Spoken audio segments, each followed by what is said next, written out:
Samantala, kinasuhan naman ang Federal Grand Jury sa Amerika si dating COMELEC Chairman Andres Bautista at ito pang executive ng Smartmatic. Yan ay dahil sa bribery at money laundering.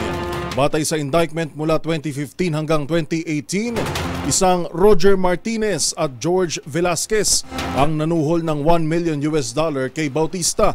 Nagmula umano ang pera sa isang slush fund na nakuha dahil sa ginawang over-invoicing ng halaga ng bawat voting machine na ginamit noong 2016 national elections. Kinasuhan ng tig-isang bilang ng conspiracy to violate the Foreign Corrupt Practices sina Martinez at Velasquez.